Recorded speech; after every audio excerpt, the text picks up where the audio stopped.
해마다 전쟁으로 많은 사람들이 목숨을 잃고 있습니다. 하지만 그럼에도 불구하고 우린 여전히 세계 안보가 위협받고 있다는 사실을 전혀 인지하지 못한 채 하루하루를 보내고 있죠. 그 중에서도 세계 유일의 분단 국가인 대한민국은 지정학적으로 중요하여 안보의 위협 요소가 많은 나라입니다. 국가 안보를 위협하는 테러와 전쟁의 가능성에서 결코 자유롭지 못한 곳이죠. 그렇습니다. 언제 무슨 일이 생길지 몰라요. 그래서 대비 또 대비를 해야 합니다. 이럴 땐 뭐가 필요하다? 바로 훈련입니다. 민방공 훈련. 근데 민방위가 아니고 민방공이네요. 아유, 진짜 뭡니까? 민방이랑 민방공이랑 다르다는 것 좀 알고 계셨어야죠. 에휴. 일단 민방이란 적의 무력 침공이나 국가적 재난으로부터 국민의 생명과 재산을 지키기 위해 조직적으로 하는 민간 방위 활동입니다. 아시겠죠? 그럼 민방공이란 건 뭘까요? 글쎄요. 자, 민방공이란 민방위에서 국가적 재난을 뺀 거예요. 그러니까 다시 말해서 적의 무력 침공에 대응하는 훈련이 바로 민방공인 거죠. 아, 민방위 안에 민방공이 포함되는 거네요. 그렇습니다. 그런데 우린 이 훈련을 잘한다, 못한다? 글쎄요. 자, 한번 보시죠. 길거리에서 갑자기 사이렌 소리를 들으면 사람들은 어떤 반응을 보일까요?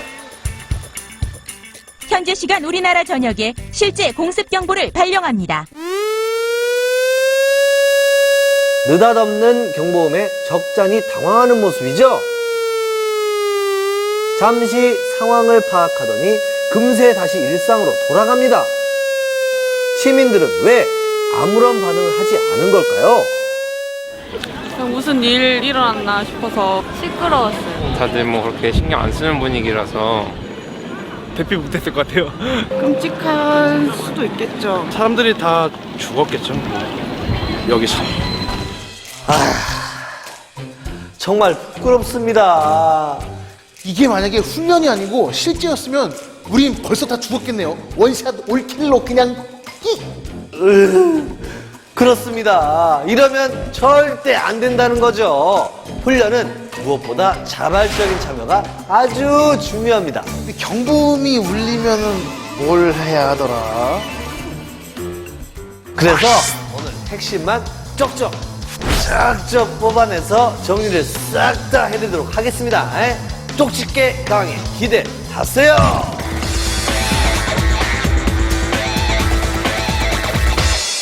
자, 민방공 훈련에 필요한 것만 쩍쩍 뽑아서 알려드립니다. 그럼 가장 먼저 알아야 될 건 바로 소리입니다. 왜냐고요? 어떤 상황이냐에 따라서 사이렌 소리가 다르기 때문인데요. 사이렌은 크게 두 가지가 있습니다. 일단 한번 들어보실까요? 자, 첫 번째 경보음.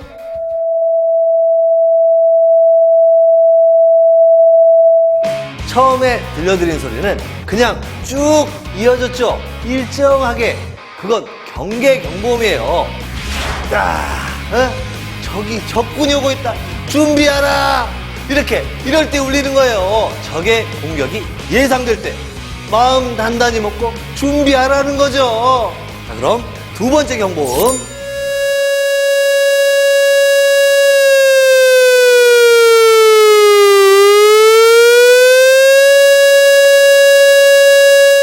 두 번째 소리는 이랬죠? 벌써 소리가 막 긴박하잖아요. 이건 적이 이미 쳐들어왔다는 거예요. 그걸 공습 경보음이라고 하죠. 자, 그러면 다시 한번 얘기합니다. 경보음에는 뭐가 있다? 경계 경보, 그리고 공습 경보. 밑줄 쫙, 별표 하나, 돼지꼬리 땡땡. 오케이? 그럼 자, 그 다음에는 이제 뭘 하면 되느냐. 이게 진짜 중요한 건데 그거 다음 시간에 머리 큰 선생님이 알려드릴 거예요. 나와라.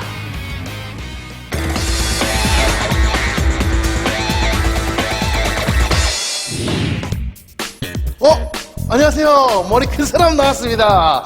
네, 지난 시간에는 경보음의 종류에 대해서 배웠죠?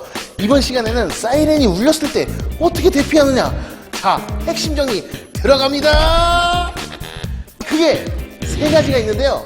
바로 실내에서, 실외에서, 야간에 요 세 가지만 기억하시면 됩니다.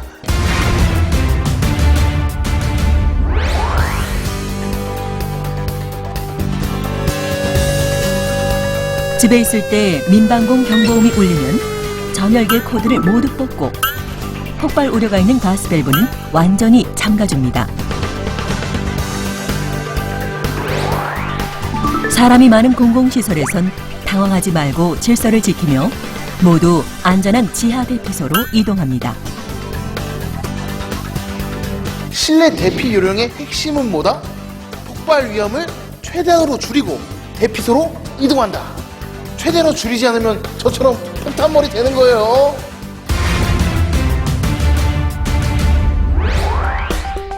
운전 중에 경보음을 들었다면 우선 차를 천천히 갓길에 세웁니다. 그리고 인근 건물의 지하 대피소로 이동합니다.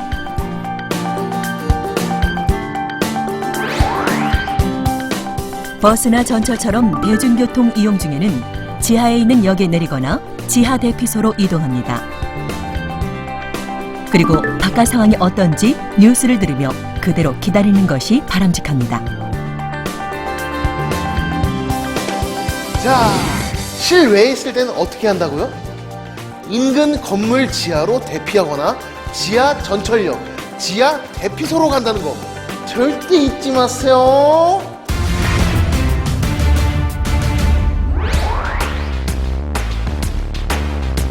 한밤중에 경보음이 울리면 무엇보다 적군에게 우리의 위치를 숨기기 위해 반드시 불을 꺼야 합니다. 텔레비전이나 전등, 촛불 등을 켜놓으면 적에게 위치를 노출한 셈이니까 아주 위험하죠. 불을 다 끄고 난 후에도 혹시 실내의 불빛이 새어나가지 않게 창문 틈새를 꼼꼼히 막아주어야 합니다. 잘 보셨죠? 야간에는 뭐가 가장 중요하다고요? 그렇습니다. 바로 불빛! 바로 불빛이 새어나가지 않게 꼼꼼히 틈새를 막는 거, 이걸 꼭 명심하셔야 돼요. 이제 마지막으로 진짜 중요한 게 남았어요. 이건 절대 잊으면 안 되는데요. 바로 내 주위 대피소를 찾는 요령입니다. 인터넷으로는 국가재난정보센터에 접속해서 메인 화면 좌측 아래에 민방위 대피시설 바로 가기를 클릭. 자신이 위치한 지역을 선택하면 근처에 대피소가 나옵니다. 스마트폰으로는 안전 디딤돌을 설치하고 민방공 대피소를 클릭. 주변에 있는 대피소가 보이시나요? 이상 대피 요령 수업이었습니다.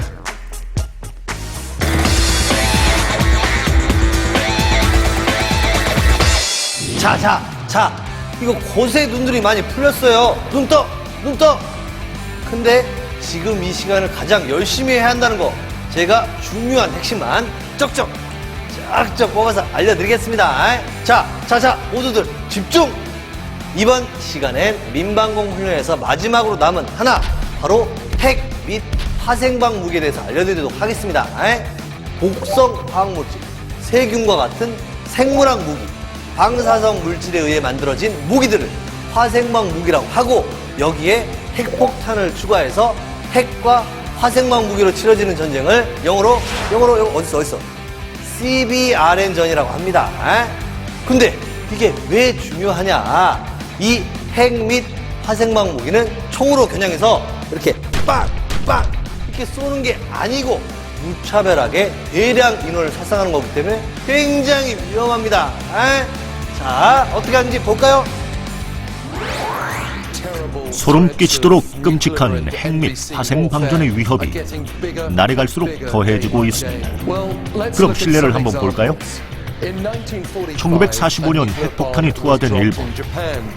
당시 핵폭탄은 약 14만 명의 목숨을 앗아갔죠. 지금까지 생존해 있는 사람들은 그 후유증에서 벗어나지 못하고 있습니다. 그런데 안타까운 건 요즘 전쟁이 화학무기, 생물학무기, 핵과 방사능 무기를 이용한 핵 및 화생방전으로 가고 있다는 사실입니다. 얼마 전 시리아 내전에서도 화학무기가 사용됐죠. 시리아에서 화학무기로 약 1,400여 명이 목숨을 잃었는데요. 그중 3분의 1이 어린아이들이었습니다. 당시 대부분의 아이들은 건물 지하에 대피해 있었는데 공기보다 무거운 독가스가 투하되는 바람에 오히려 지하에 있던 아이들에게 더 치명적이었던 것입니다. 그렇다면 생물학 무기의 피해는 어떨까요? 한 예로 최근 아프리카에 퍼지고 있는 에볼라 바이러스나 미국의 9.11 테러 때 사용된 탄조균을 생각하면 되는데요.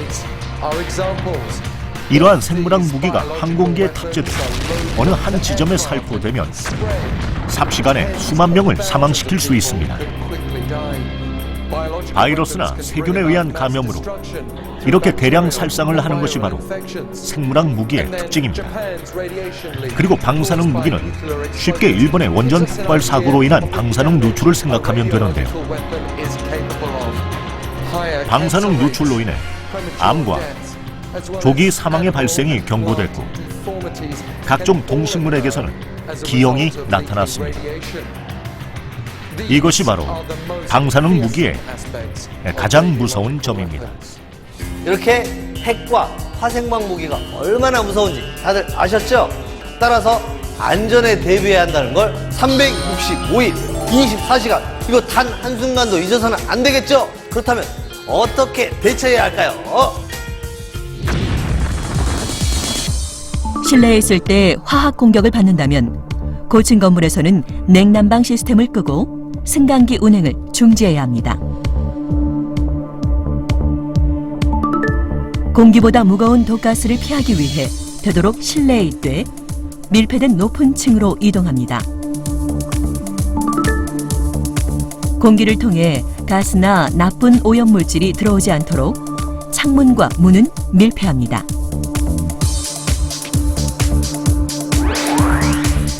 만약 바깥에 있는데 화학무기의 공격을 받으면 코나 입으로 유해 공기가 들어오지 않도록 방독면을 쓰고 방독면이 없으면 손수건, 화장지 등으로 코와 입을 막은 후 바람 반대 방향이나 측면으로 신속히 이동합니다.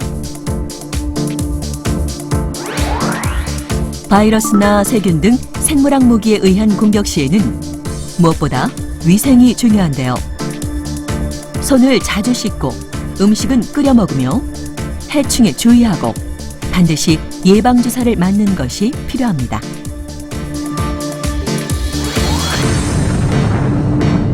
만약 핵폭탄이 떨어지면 지하로 대피하되 대피하지 못한 경우에는 방사능 낙진이나 유해먼지를 피할 곳을 찾아 눈과 귀를 막은 후 핵폭발 지역을 등지고 최대한 엎드려 있습니다. 그리고 핵폭풍과 열 방사선이 지나고 나면 신속히 지하 대피소로 이동합니다. 꼭 핵폭탄이 터지지 않았어도 일본의 원전 폭발 사고처럼 방사능에 노출이 오래될 시에는 지상에서의 신체 노출을 최대한 회피해야 합니다. 최적의 대피소는 최대한 높은 건물의 지하 대피소로 피하는 것이 좋습니다.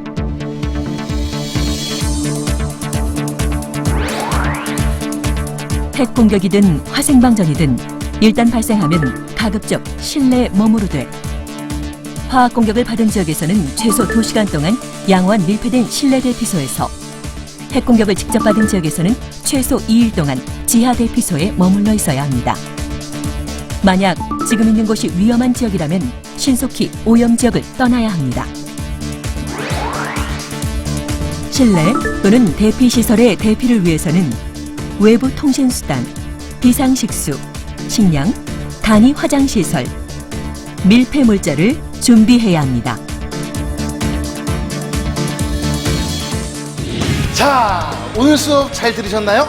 지금까지 여러분이 얼마나 이해를 잘했나 최종 요약 정리를 한번 해보겠습니다.